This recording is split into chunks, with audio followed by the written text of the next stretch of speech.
Welcome students. So last class में students आपने सीखा कि कैसे एक पार्टनरशिप फर्म अपने फाइनेंशियल स्टेटमेंट्स बनाएगी, कैसे वो पार्टनर्स के बीच में प्रॉफिट को डिस्ट्रीब्यूट करेगी by way of profit and loss appropriation account, और कैसे students profit and loss appropriation account की मदद से जो आपने इंटरेस्ट पे किया है, कैपिटल पे, सैलरी पे की है, कमीशन पे किया है, आपने जो ड्राइंग्स पे इंटरेस्ट चार्ज किया है, या आपने जो प्रॉफिट डिस्ट्रीब्यूट किया है पार्टनर्स में, आप जब बैलेंस शीट बनाएंगे तो कैसे आप उसको एडजस्ट करेंगे, ये आप लास्ट क्लास में सीख चुके हैं।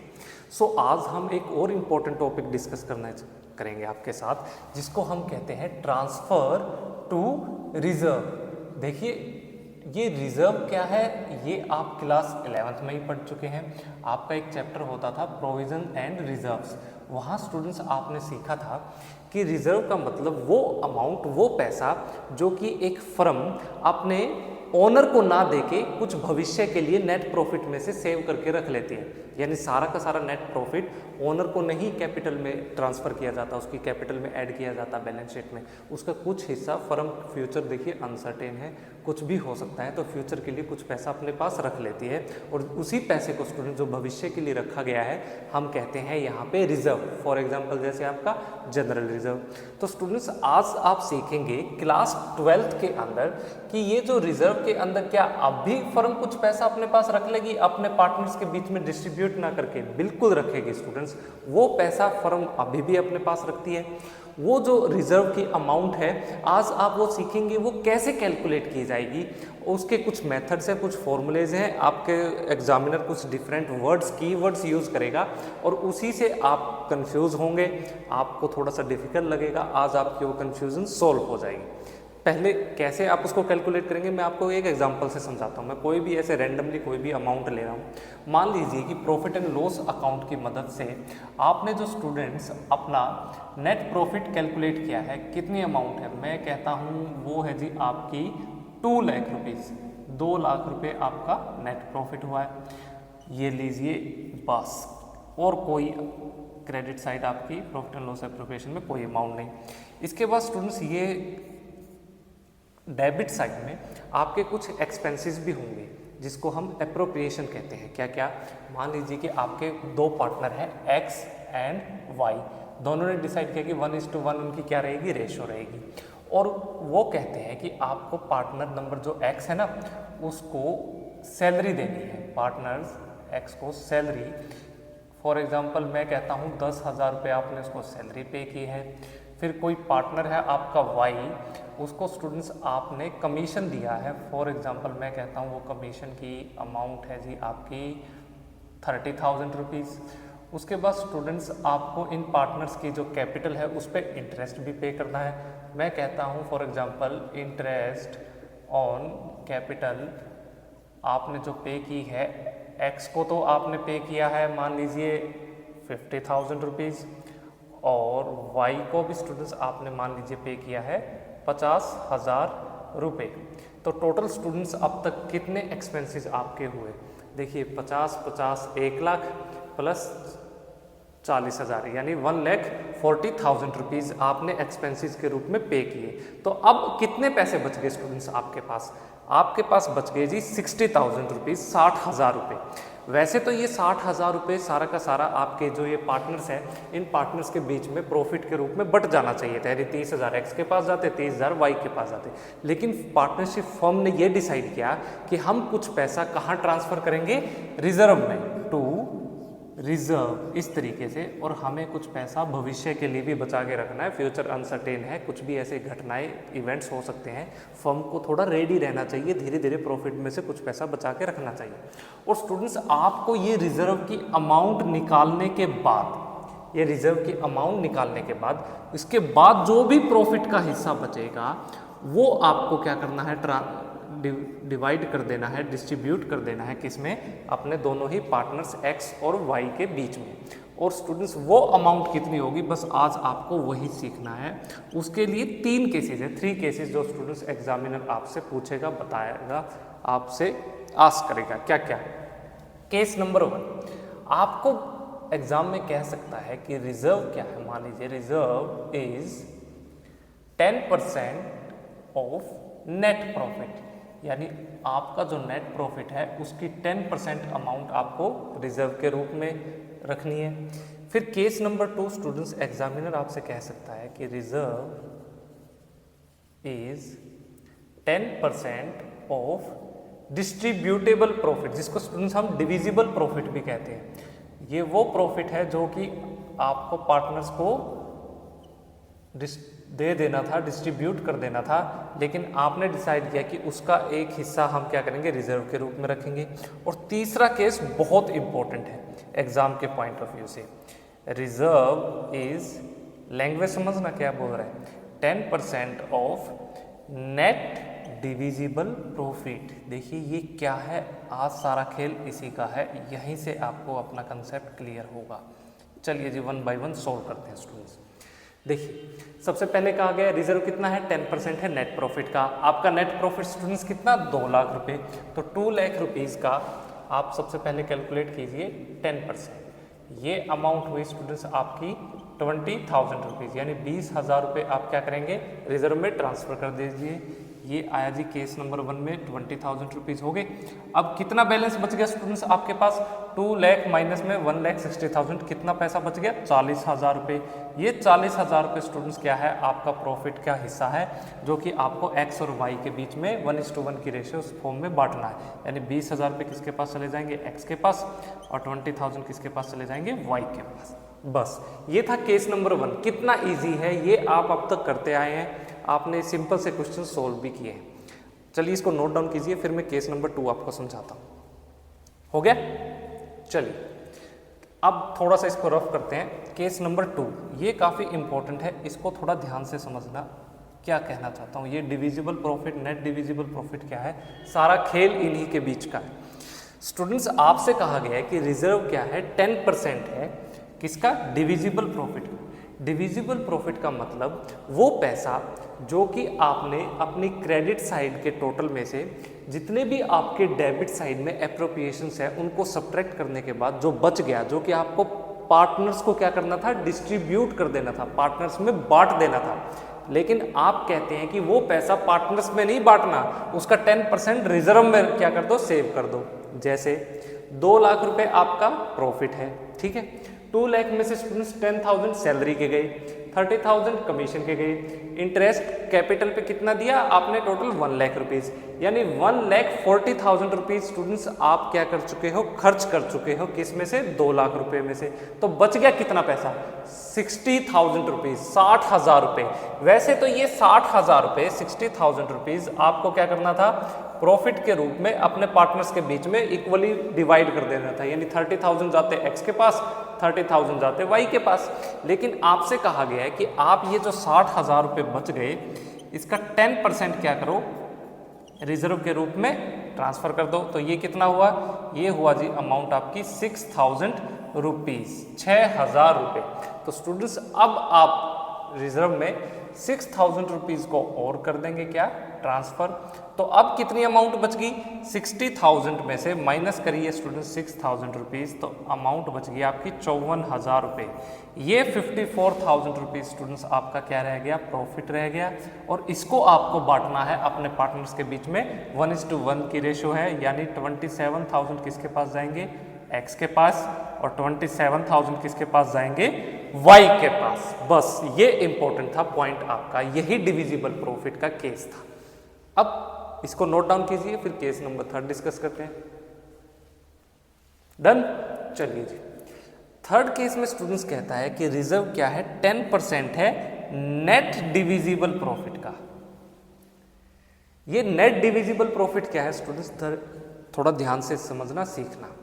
मान लो कि आपने, मानना क्या, आपके सामने ही है, अभी आपने रिजर्व में कितना पैसा ट्रांसफर किया, 6,000 रुपये, यानी रिजर्व में 6,000 रुपये ट्रांसफर करने के बाद स्टूडेंट्स ये जो आपका प्रॉफिट बचा ना 54,000 रुपीज़, इसको आप क्या कहेंगे, यही कहलाता है स्टूडेंट्स आपका क्या, नेट डिविजिबल प्रॉफिट। क्या है स्टूडेंट्स आपका नेट डिविजिबल प्रॉफिट। यानी मान लो कि आपने यहाँ कितना पैसा ट्रांसफ़र किया, मैं कहता हूँ आपने 10,000 रुपये ट्रांसफ़र किया, तो 10,000 रुपये ट्रांसफ़र करने के बाद कितना पैसा बच गया स्टूडेंट्स, यहाँ पे ये रह गया जी 50,000 रुपये। तो अब ये 50,000 रुपीज़ क्या कहलाएगा आपका नेट डिविजिबल प्रॉफिट। अगर मैं कहता कि यहाँ आपने रिजर्व में कितना पैसा ट्रांसफर कर दिया 30,000, तो अब यहाँ कितना पैसा बच गया स्टूडेंट्स, ये रह गया जी आपका 30,000 रुपीज़। तो अब ये 30,000 रुपीज़ क्या होगा स्टूडेंट्स, आपका कहलाएगा नेट डिविजिबल प्रॉफिट। तो ये फर्क है स्टूडेंट्स आपका नेट डिविजिबल प्रॉफिट और डिविजिबल प्रॉफिट में। यानी रिजर्व जो अमाउंट स्टूडेंट्स आपको कैलकुलेट करनी है, जो अमाउंट स्टूडेंट्स आपको कैलकुलेट करने के लिए कहा गया, मान लीजिए यहाँ रिजर्व का है, रिजर्व की जगह अगर ये कहता कि यहाँ कमीशन क्या है 10% है नेट डिविजिबल प्रॉफिट का, यानी कमीशन को पे करने के बाद जो प्रॉफिट बच गया ना उसको क्या कहेंगे आप, नेट डिविजिबल प्रॉफिट कहेंगे। ये इंपॉर्टेंट बात है। वहीं यहाँ पे यानी रिजर्व को पे करने के बाद, रिजर्व की पेमेंट करने के बाद जो ये प्रॉफिट बच गया ये क्या कहलाएगा, नेट डिविजिबल प्रॉफिट। अब इंपॉर्टेंट बात क्या, सोचने वाली बात है कि आपको तो ये रिजर्व की अमाउंट पता ही नहीं कितनी है ना, और कहता है नेट डिविजिबल प्रॉफिट निकालो। नेट डिविजिबल प्रॉफिट तब आएगा जब हमें रिजर्व की अमाउंट पता होगी, और रिजर्व की अमाउंट कैलकुलेट किसके बेसिस पे करनी है, नेट डिविजिबल प्रॉफिट के। तो अब कैसे कैलकुलेट करें, यहां बच्चे कंफ्यूज होते हैं, फंस जाते हैं। यहां देखिए आपका माइंड स्टक हो गया। तो इसका एक सिंपल सा स्टूडेंट्स फॉर्मूला बनाया गया है। क्या फॉर्मूला है सीखिए। आपको क्या करना है, इस तरीके से नेट डिविजिबल प्रॉफिट जब कैलकुलेट करेंगे तो इस केस में आपको क्या करना है, इस तरीके से rate divide by 100 plus rate, ये फॉर्मूला है, और मल्टीप्लाई कर दीजिए जो आपका डिविजिबल प्रॉफिट की अमाउंट होगी।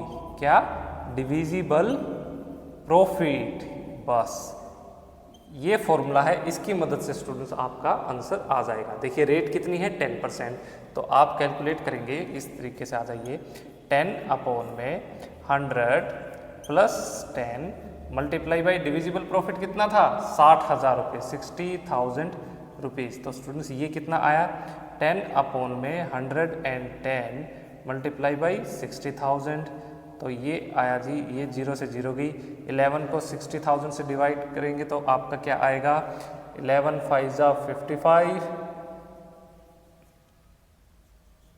454.5, या फिर मैं कह सकता हूँ इसको 5054, हाँ 0.5 ही लिख दो, बस इजी हो जाएगा।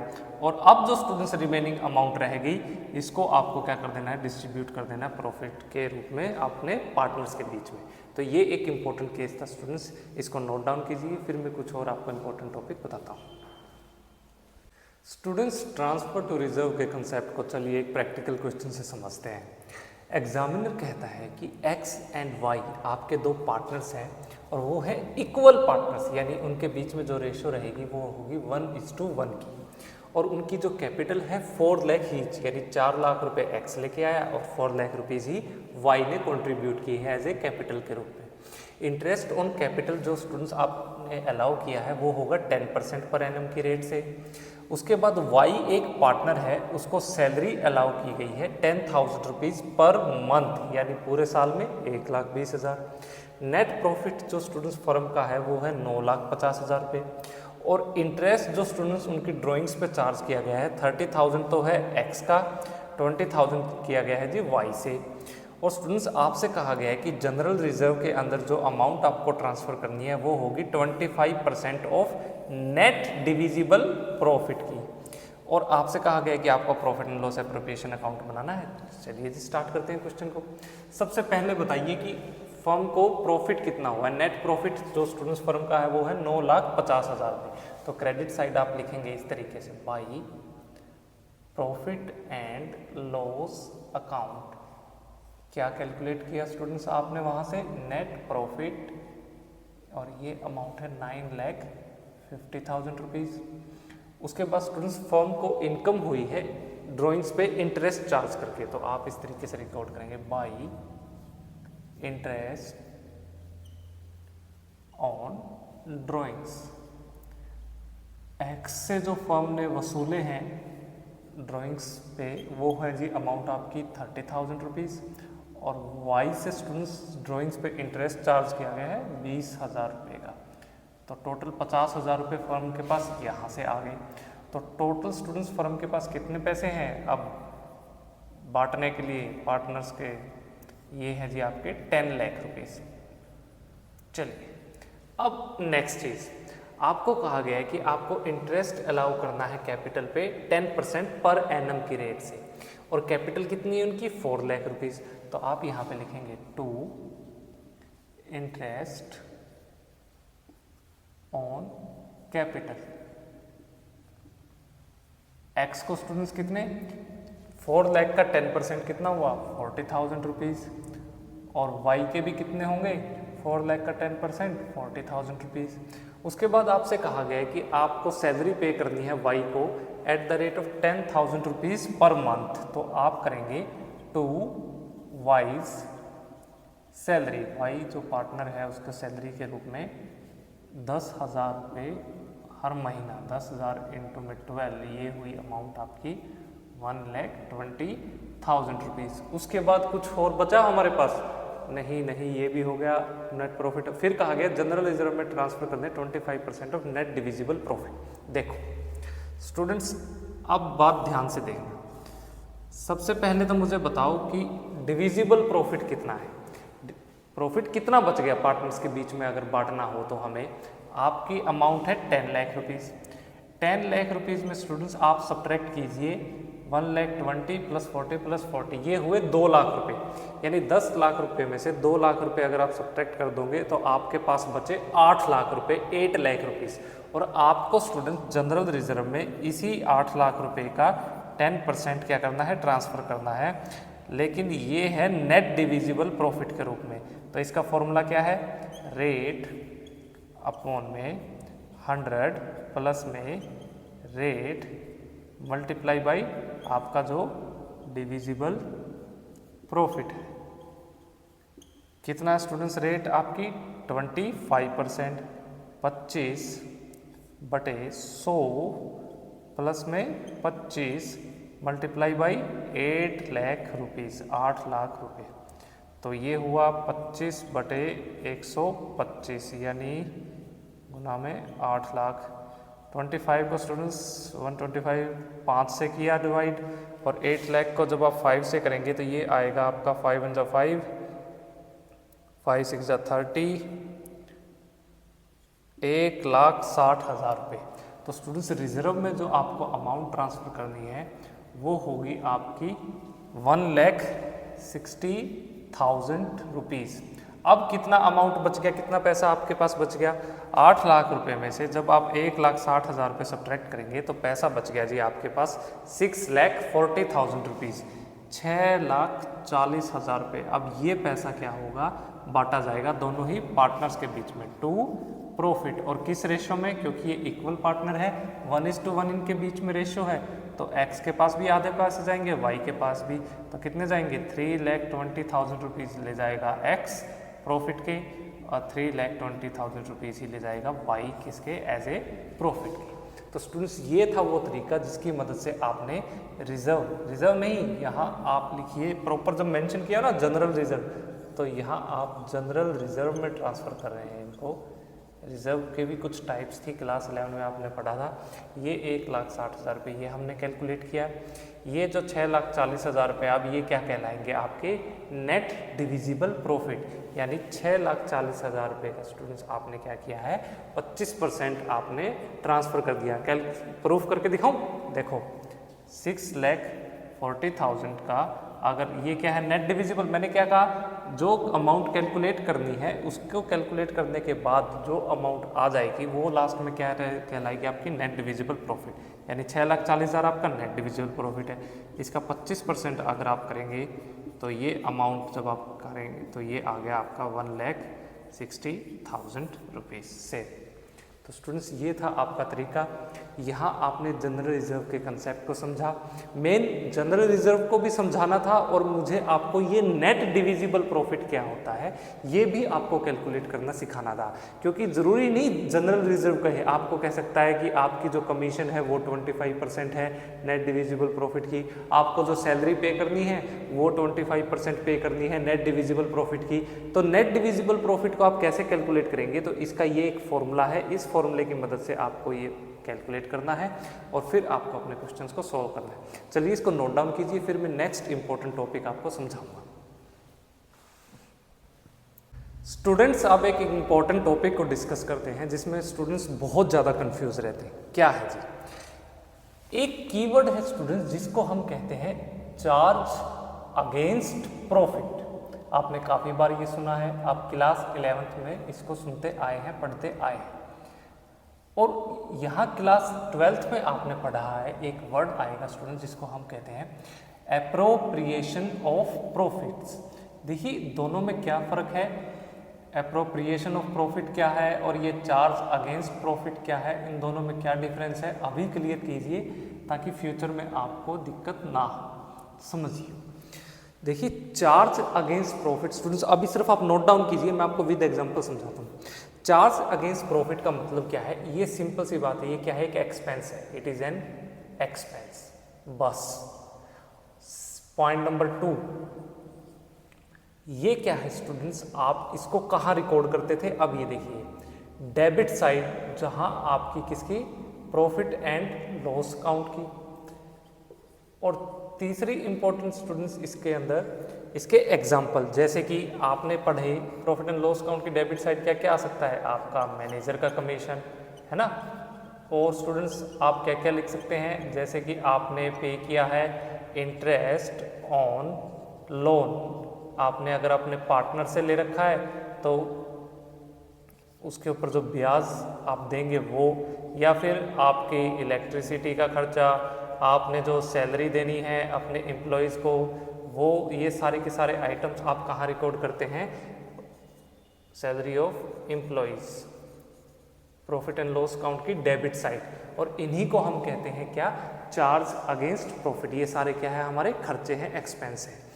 एप्रोप्रिएशन ऑफ प्रॉफिट्स का मतलब है स्टूडेंट्स, ये क्या है, इट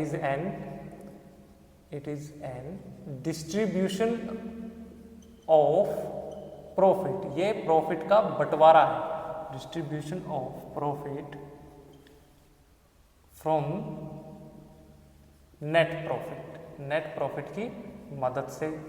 दूसरा स्टूडेंट्स पॉइंट इसका आप लिखेंगे, इसको रिकॉर्ड किए कहाँ करेंगे, डेबिट साइड, जब आप profit and loss appropriation account बनाएंगे ना तो उसकी डेबिट साइड के अंदर स्टूडेंट्स ये सारे के सारे रिकॉर्ड किए जाते हैं, profit and loss appropriation account.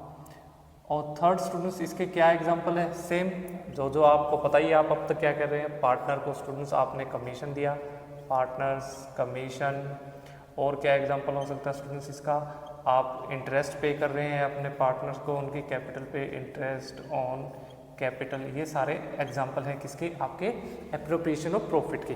देखिए क्या है, ये कैसे बंटवारा जाएगा, क्या इसका एग्जैक्ट मीनिंग है, इसको एक एग्जांपल से समझिए। स्टूडेंट्स देखिए, मान लीजिए घर में सबसे सीनियर व्यक्ति, कोई पैसा उसको कहीं से मिला, 1 तारीख की बात है, 1 तारीख को घर का सबसे बड़ा बेटा,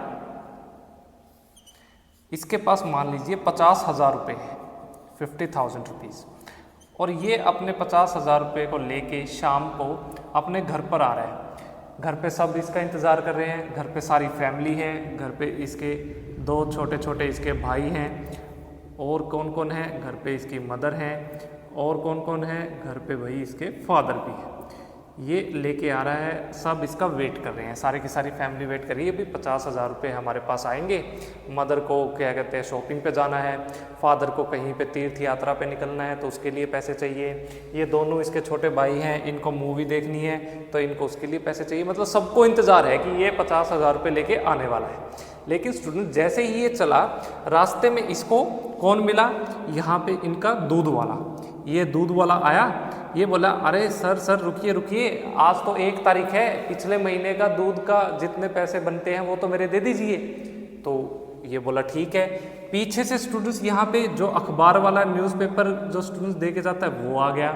उसके बाद इनका राशन वाला भी आ गया। ये 3 व्यक्ति आ गए, तीनों बोले सर हमारा राशन वाला कहता है जी आपने करियाना के सामान से इतना पैसे का उधार है वो चुका दीजिए। दूध वाला कहता है मेरे पैसे दीजिए, राशन वाला कहता है मेरे पैसे दीजिए। और इन तीनों ने क्या किया, इसको पकड़ लिया। ये तीनों बोले हम नहीं जाने देंगे जब तक हमारे पैसे नहीं दोगे, क्योंकि ये भाई साहब 50,000 रुपये को ऐसे हवा करते हुए आ रहे थे। 50,000 रुपीज़ के इनके पास बंडल था, उसको ऐसे हवा करते हुए आ रहे थे। इन्होंने देख लिया आज इसके पास पैसे है अभी ले लो। तो स्टूडेंट्स अब इसकी मजबूरी क्या है, मान लीजिए इन तीनों को, इसको क्या करना था, 5,000 रुपये तो देने थे अपने दूध वाले को, 1,000 रुपये देने थे अपने न्यूज़पेपर वाले को, और 4,000 रुपये देने थे करियाना वाले को। तो टोटल स्टूडेंट्स 10,000 रुपये इसने क्या किया, इनको पेमेंट कर दी। टोटल पेमेंट कितनी की, 10,000 रुपीज़। तो अब कितने पैसे स्टूडेंट्स ये अपने घर पे लेके गया होगा, ये पे करने के बाद स्टूडेंट्स बच गए कितने, 40,000 रुपये। ये 40,000 रुपये स्टूडेंट्स अब क्या होगा, ये सारे के सारी फैमिली के बीच में बांट दिए जाएंगे। ये पैसा किसके पास जाएगा, इन सारे की सारी फैमिली को। इंपॉर्टेंट बात क्या है स्टूडेंट्स, यहाँ पे ये जो 50,000 रुपीज़ जब ये लेके चला गया, और ये जो व्यक्ति थे जिन्होंने इससे क्या किया, पैसे लिए किस लिए, क्योंकि ये पैसे इनको देने थे, दूध वाले को, राशन वाले को, अखबार वाले को। ये जो 10,000 रुपीज़ है स्टूडेंट्स, इसको हम कहते हैं क्या, हमारे एक्सपेंसेस। इनको हम क्या कहते हैं, एक्सपेंसेस। और स्टूडेंट्स ये जो 50,000 रुपये ये व्यक्ति ना कह के आप इसको क्या कहेंगे, ये है जी आपकी क्या, पार्टनरशिप फर्म। ये फर्म है, फर्म के पास 50,000 रुपये थे। 50,000 रुपये में से फर्म ने 10,000 रुपये क्या किया, एक्सपेंसेस के रूप में पे कर दिए। अब फर्म के पास कितने पैसे बचे, 40,000 रुपये। और ये 40,000 रुपये अब आप इसको फैमिली ना कहेंगे, क्या कहेंगे, इनको पार्टनर्स कहेंगे। इन पार्टनर्स के बीच में स्टूडेंट्स क्या होगा, इनका बंटवारा होगा। और इन्हीं को स्टूडेंट्स हम क्या कहते हैं, 10,000 रुपीज़ को आप कहेंगे, ये क्या होगा स्टूडेंट्स, अब आपका इसका एप्रोप्रिएशन ऑफ प्रॉफिट कहलाएगा। और ये 10,000 रुपीज़ स्टूडेंट्स क्या है, आपके charge against profit, charge against profit. बस ये सिंपल सा मीनिंग है स्टूडेंट्स आपका चार्ज अगेंस्ट प्रॉफिट्स का और आपका एप्रोप्रिएशन ऑफ प्रॉफिट्स का। यानी प्रॉफिट एंड लॉस अकाउंट के स्टूडेंट्स, यहाँ जितने भी स्टूडेंट्स आप पेमेंट करेंगे अपने एम्प्लॉयज़ को, स्टूडेंट्स आप सैलरी देते हैं, अपने पार्टनर्स को आप सैलरी देते हैं, पार्टनर्स को आप कमीशन देते हैं, पार्टनर्स की कैपिटल पे स्टूडेंट्स आप इंटरेस्ट पे करते हैं, तो ये सब क्या कहलाते हैं, आपके एप्रोप्रिएशन कहलाते हैं। इन्हीं को हम क्या कहते हैं, एप्रोप्रिएशन कहते हैं। जब आप प्रॉफिट एंड लॉस अकाउंट की डेबिट साइड रिकॉर्ड करेंगे, और अगर आप प्रॉफिट एंड लॉस अकाउंट बनाएंगे और प्रॉफिट एंड लॉस अकाउंट की अगर आप डेबिट साइड में आप इलेक्ट्रिसिटी का बिल चार्जेस पे करते हैं, आप अपने एम्प्लॉयज़ को सैलरी देते हैं, उसके बाद बहुत सारे खर्चे हैं, आपके टेलीफोन एक्सपेंसेस हैं, आपने क्या किया, अपना रेंट पे किया, तो ये सारे के सारे स्टूडेंट्स क्या होंगे, आपके प्रॉफिट एंड लॉस अकाउंट की डेबिट साइड रिकॉर्ड किए जाएंगे। और इनको हम कहते हैं चार्ज अगेंस्ट प्रॉफिट। बस ये सिंपल सा मीनिंग है स्टूडेंट्स आपका एप्रोप्रिएशन ऑफ प्रॉफिट और चार्ज अगेंस्ट प्रॉफिट के बीच में। चलिए इसको नोट डाउन कीजिए, फिर एक इंपॉर्टेंट टॉपिक डिस्कस करेंगे। स्टूडेंट्स नेक्स्ट टॉपिक काफ़ी इंपॉर्टेंट है आपके एग्जाम पॉइंट ऑफ व्यू से। क्या है वो टॉपिक, जरा ध्यान से समझना, बहुत इंपॉर्टेंट है, सारी अटेंशन आपकी बोर्ड पर होनी चाहिए। टॉपिक का नाम है स्टूडेंट्स व्हेन एप्रोप्रिएशंस। देखिए एप्रोप्रिएशंस क्या है, मैंने आपको अभी बताया कि जब भी आप पार्टनर्स को सैलरी देंगे, आप उनको कमीशन देंगे और आप उनको क्या पे करेंगे जी, इंटरेस्ट उनकी कैपिटल पे। ये जो एप्रोप्रिएशंस है ये क्या हो, ज़्यादा हो जाए, किससे, जितना आपके पास प्रॉफिट है, यानी अवेलेबल प्रॉफिट स्टूडेंट जो आपको अपने पार्टनर्स में डिस्ट्रीब्यूट करना था उससे ज़्यादा क्या हो जाए, आपके एप्रोप्रिएशंस हो, आपके एक्सपेंसेस हो। तब आप कैसे profit and loss appropriation account बनाएंगे, कैसे आप उन ट्रीटमेंट करेंगे, यहाँ आपको वही समझना है। यानी इनडायरेक्टली मैं आपसे कहना चाहता हूँ यहाँ फर्म को क्या हो रहा है, लॉस हो रहा है। जब आप profit and loss appropriation account बनाएंगे तब की बार आपको प्रॉफिट नहीं बचेगा, आपको होगा जी यहाँ पे लॉस, और बस आपको आज यहाँ पे वही सोल्व करना है। चलिए क्या है, इसको एक एग्जांपल से समझते हैं स्टूडेंट्स। मान लीजिए मैं एक एग्जांपल लेता हूँ, आपका एक पार्टनर है, एग्जांपल नंबर 2, कि आपके ए एंड बी आपके पार्टनर्स है, are equal partners. Equal partners का मतलब उनके बीच में रेशियो क्या रहेगी, 1:1, ठीक है, विद ए कैपिटल, और उन्होंने कितने रुपए से स्टूडेंट्स अपना बिजनेस स्टार्ट किया with A capital of rupees, मान लीजिए 30 लाख, 30 लाख रुपए से उन्होंने अपना बिजनेस शुरू किया। ए ने भी 30 लाख रुपीज कंट्रीब्यूट किए, बी ने भी 30 लाख रुपीज कंट्रीब्यूट किए, और जो स्टूडेंट्स इंटरेस्ट जो उनकी कैपिटल पे दिया जाएगा वो होगा at the rate of 10% per annum की दर से। और आपसे कहा गया है कि पार्टनर ए को सैलरी दी जाएगी कितने रुपये ऑफ रुपीज 1,50,000 रुपीज, 1,50,000 रुपये ईयरली, सालाना। उसके बाद स्टूडेंट्स आपसे कहता है ये हुआ, आपने इंटरेस्ट पे कैपिटल दिया, सैलरी दे दी। हाँ, आपको कहा गया है कि फर्म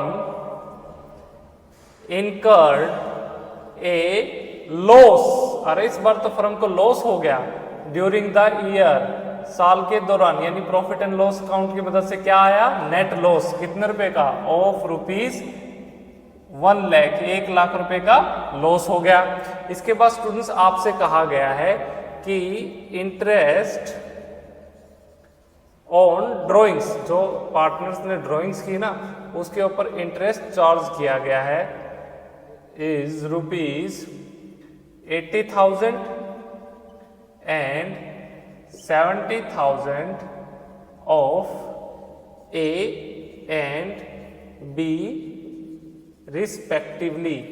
यानी ए ने जितनी ड्राइंग्स की उसके ऊपर इंटरेस्ट कितना वसूला गया, 80,000 रुपये। बी ने जितनी ड्राइंग्स की उसके ऊपर इंटरेस्ट कितना लिया गया, 70,000 रुपीज। और आपसे कहा गया है कि आपको प्रिपेयर करना है क्या students, profit and loss appropriation account. चलिए यहाँ आपका कंसेप्ट टेस्ट होगा, यहाँ से पता चल जाएगा आपने मेरी वीडियोस को, मेरे लेक्चर को कितने अच्छे से सुना है, देखा है, समझा है और प्रैक्टिस की। स्टार्ट करें क्वेश्चन, बिल्कुल इजी है, थोड़ा सा आपको बस कंसंट्रेट रखनी है। देखते हैं आपने कितना रिवीजन किया। ए और बी इक्वल पार्टनर है, अच्छी बात है। 30 लाख से बिजनेस स्टार्ट किया, और भी अच्छी बात है। आपको कहा है कि यहाँ पे फर्म को इस बार क्या हुआ, लॉस हुआ है, यानी प्रॉफिट एंड लॉस अकाउंट की मदद से आपने क्या कैलकुलेट किया, नेट लॉस। तो ये net loss students profit and loss appropriation account में आप कहाँ रिकॉर्ड करेंगे, डेबिट साइड में, इस तरीके से, to profit and loss account. ये आया आपका नेट लॉस, कितने रुपए, अमाउंट है आपकी 1 लाख रुपीज, 1 लाख रुपए। चलिए जी, फिर सेकंड स्टूडेंट्स आपको कहा गया कि आपको कैपिटल पे इंटरेस्ट पे करना है 10% पर एनम की रेट से। कहिए टू इंटरेस्ट ऑन कैपिटल।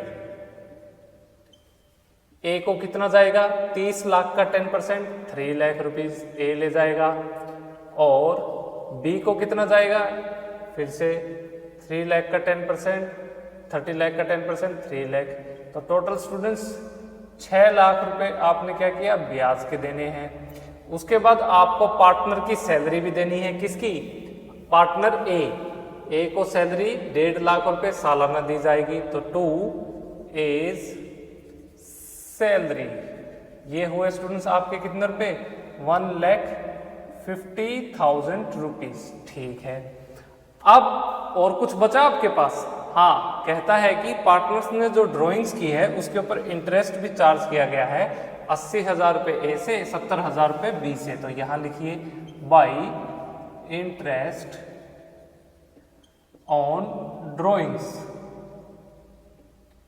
कितने रुपए, ए से है 80,000, बी से वसूले फर्म ने 70,000 रुपये। तो फर्म की इनकम हुई 1,50,000 रुपीज। ठीक है जी, बस ये था स्टूडेंट्स आपका क्वेश्चन। काफ़ी इजी क्वेश्चन था, काफ़ी आसान था। चलिए स्टार्ट करते हैं। देखिए नॉर्मल स्टूडेंट्स क्या करेंगे, सबसे पहले दोनों साइड का टोटल करेंगे। आमतौर पे स्टूडेंट्स क्या गलती करते हैं, मैं पहले आपको वो मेथड बता रहा हूँ, यानी ये एक रॉन्ग वे है। क्या वो टोटल करेंगे जी, डेबिट साइड ज़्यादा लग रही, क्रेडिट साइड, डेबिट साइड ज़्यादा, कितनी 6, 7, 8 लाख 50,000 रुपये। वो इस तरीके से यहाँ लिखेंगे 8,50,000 50,000 रुपीज़। फिर वो क्या करेंगे, क्रेडिट साइड में भी 8,50,000 रुपीज़ लिखेंगे और इसमें से सब्ट्रैक्ट करेंगे 1,50,000, बैलेंस कितना बच गया 7 लाख रुपए। और वो इस तरीके से लिखेंगे बाई लॉस, कितनी अमाउंट 7 लाख रुपीज़, और इन 7 लाख रुपए में से बांट देंगे, ए और बी में इक्वली बटेंगे, यानी 3.5 लाख रुपए तो ए के हिस्से गए और 3.5 लाख का लॉस किसके हिस्से चला गया, बी के हिस्से। ऐसा ही करोगे ना, क्यों करोगे भैया ऐसा? जब मैंने आपको स्टूडेंट्स क्लास फर्स्ट में, जब मैं आपको थ्योरी में इस आपके सब्जेक्ट को समझा रहा था, मैंने आपको प्रॉफिट एंड लॉस एप्रोप्रिएशन का एक फॉर्मेट बताया था और मैंने आपको बताया था कि profit and loss appropriation account में हमेशा प्रॉफिट को तो डिस्ट्रीब्यूट किया जाएगा, प्रॉफिट को तो आप क्या करेंगे, बांटेंगे अपने पार्टनर्स में, लेकिन कभी भी लॉस का यहाँ पे बंटवारा नहीं होगा, लॉस को कभी भी आप क्या करेंगे, डिस्ट्रीब्यूट नहीं करेंगे। तो आपको ये इस तरीके से नहीं सॉल्व करना, नहीं करना, ये गलत तरीका है, आपके 0 मार्क्स आएंगे क्वेश्चन में। तो राइट वे क्या है इसको समझते हैं। चलिए स्टूडेंट्स, सबसे पहले तो आप इसको रफ कीजिए, ये लीजिए, ये तरीका आपको नहीं अडॉप्ट करना, चलिए जी मिटो रफ। अब देखो ध्यान से, फर्म को देखो लॉस कितना हुआ स्टूडेंट्स, 1 लाख रुपए, 1 लाख रुपीज फर्म को क्या है, लॉस है। मैं इसको इस तरीके से यहां ब्रैकेट कर रहा हूं। और स्टूडेंट्स फर्म को इनकम कितनी हुई है, 1,50,000 रुपीज, 1.5 लाख रुपीज, मान लो क्वेश्चन की स्टार्टिंग है, ठीक है। अब मैं आपसे एक बात कहना चाहता हूं कि मेरे पास 1,50,000 रुपए तो मेरे पास कहीं से आए और 1 लाख रुपए का मेरा नुकसान हो गया, तो एटलीस्ट मेरे पास अब कितने रुपए हैं, कम से कम मेरे पास एट प्रेजेंट कितने रुपए हैं, मैं कहूंगा जी 50,000।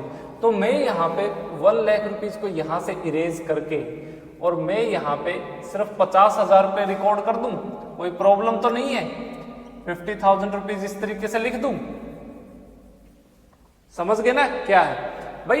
1 लाख रुपए का नुकसान था, 1.5 लाख रुपए की मेरी इनकम है, तो मेरे पास कितने रुपए बचे, 50,000 रुपए, 50,000 रुपीज। अब स्टूडेंट्स मुझे ये 50,000 रुपीज का क्या करना है, बंटवारा करना है, 50,000 रुपीज का बंटवारा करना है किसके बीच में, मुझे इंटरेस्ट जो कैपिटल है वो भी पे करना है, ये मैं यहाँ रफ करता हूँ, और मुझे ये जो मेरा पार्टनर है ए, इसको मुझे सैलरी भी देनी है, बस ये इंपॉर्टेंट चीज है। अब देखो मेरे पास क्या क्या ऑप्शन है, यहां मेरे पास अवेलेबल कितने रुपए हैं, 50,000 रुपए। तो मैं क्या करूं स्टूडेंट्स, मुझे थोड़ा सा समझाओ, मुझे थोड़ा सा आइडिया दो कि इस सिचुएशन में क्या होना चाहिए। देखो फॉर एग्जांपल मान लीजिए कि जो कैपिटल पे इंटरेस्ट कैलकुलेट करता है आपका कोई मैनेजर है, इसको हम कहते हैं मैनेजर नंबर 1। यहाँ ये आपका M1 मैनेजर है, ये सारी की सारी कैलकुलेशन इससे रिलेटेड ये करता है। और मैनेजर नंबर 2 वो जो पार्टनर को कितनी सैलरी देनी है, क्या करना है, ये सब इसके हवाले है। अब ये मैनेजर 1 जाएगा, ये कहेगा जी ये 50,000 रुपये मुझे दे दो, 50,000 रुपये मुझे दे दो। अरे कम से कम 6 लाख रुपए देने हैं, 6 लाख में से 50,000 रुपये तो दे ही दें, कम से कम क्या बात होगी, 5.5 लाख बच जाएंगे। फिर मैनेजर 2 जाएगा भागा भागा, वो कहेगा फर्म को अरे 50,000 रुपये मुझे दो, मुझे तो सिर्फ 1.5 लाख रुपए ही देने हैं, 1 लाख रुपए ही बच जाएंगे, है ना। तो देखो क्या क्या सिचुएशन होगी। अब यहाँ पे देखो क्या क्या प्रॉब्लम आएगी। यहाँ पे M1 मैनेजर कहता है कि आप मुझे जो ये 50,000 रुपीज हैं, 50,000 रुपये ये मुझे दे दो, मैं इससे क्या करूंगा, अपने जो पार्टनर्स की जो कैपिटल है उसके ऊपर उनकी पेमेंट कर दूंगा, इंटरेस्ट ऑफ कैपिटल। तो स्टूडेंट्स आप क्या करें, सारे के सारे 50,000 रुपये किसको दे दो, M1 को दे दो, और M2 को कितने रुपए दो, इसको दो आप 0। एक तो आपके पास ये मेथड है, ये फॉर्मूला है। दूसरा आप क्या कर सकते हो, आपके पास 50,000 रुपये हैं, आप क्या करो M1 को दो 0 रुपये, 1 रुपया भी ना दो, M1 के पास कितने रुपए गए, 0। और स्टूडेंट्स आप M2 को जो मैनेजर नंबर 2 है उसको क्या करो, पार्टनर की सैलरी के लिए कितने रुपए दे दो, 50,000 रुपए दे दो। आपके पास ये एक तरीका है।